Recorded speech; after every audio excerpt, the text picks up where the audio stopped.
Breaking news, key events of day 597 of the Russia-Ukraine war. Interior Minister Ihor Klimenko of Ukraine reported that 59 people had been killed in the Russian missile attack on a cafe in the village of Hroza last week. Everyone who has been hurt is from this area. They ranged from retirees to doctors to farmers to educators to business owners. They were all innocent bystanders. Klimenko remarked, families comprising multiple generations were wiped out.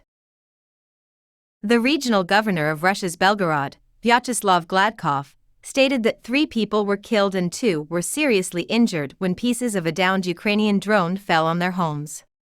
A girl of only 4 years old was one of the victims. Despite heavy fire from Russian forces, Ukrainian President Volodymyr Zelensky reported that Ukrainian troops were holding their ground in the eastern town of Avdiivka. The Ukrainian Air Force claimed they shot down 28 out of 33 Russian drones that had been launched from both the northern Belgorod region and the southern Russian-annexed peninsula of Crimea. According to a statement made by the Ukrainian Air Force on the Telegram messaging app, air defense was working in at least 6 regions of Ukraine due to the dispersal of enemy unmanned aerial vehicles, UAVs. An attempt by 8 Russian saboteurs to cross into Ukraine from Russia via the Sumy region in the country's northeast and attack critical civilian infrastructure was thwarted, according to the commander of the Joint Forces of the Armed Forces of Ukraine. After Russian attacks on Ukrainian port infrastructure the night before, the Romanian Defense Ministry reported finding a drone crater near the border with Ukraine. Since Russia abandoned an agreement in July that would have ensured the safe transport of grain via the Black Sea, Russian aggression against Ukrainian ports and warehouses along the Danube has increased. Ukraine's military spokesperson claimed that a Russian drone attack destroyed a grain warehouse and other buildings in the Odessa region to the south, coinciding with the Romanian discovery. Diplomacy and politics. There will be a vote in the Russian parliament next week on whether or not to reverse Russia's ratification of the Comprehensive Nuclear Test Ban Treaty, CTBT. The bill's first reading will take place on October 17, according to Leonid Slutsky, head of the Duma's International Affairs Committee, and its passage is expected a few days later. He went on to say that it would have the backing of all 450 Duma members.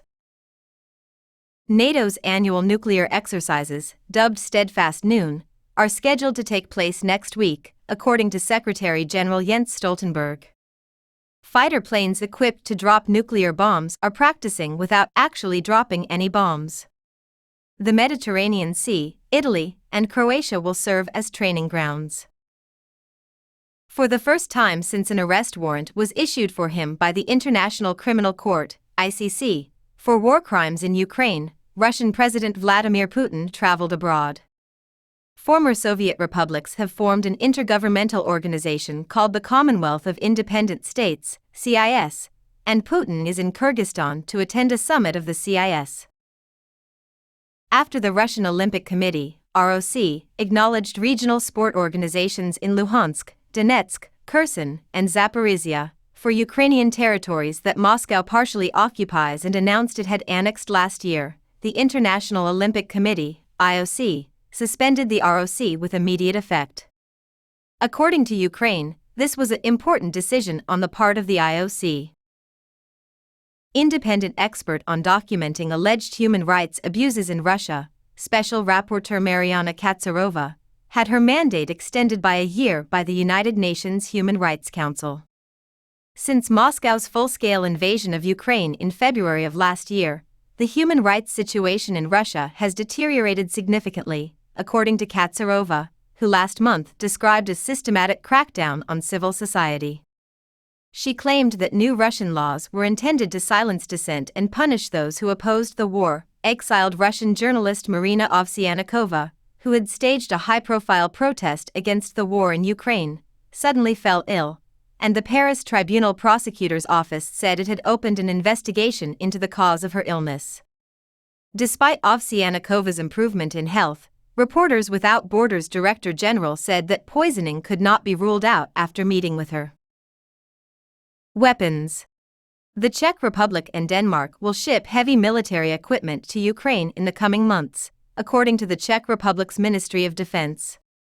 Nearly 50 infantry fighting vehicles and main battle tanks, 2,500 handguns, 7,000 rifles, 500 light machine guns, 500 sniper rifles, and electronic warfare and intelligence gear will all be part of the initial shipment.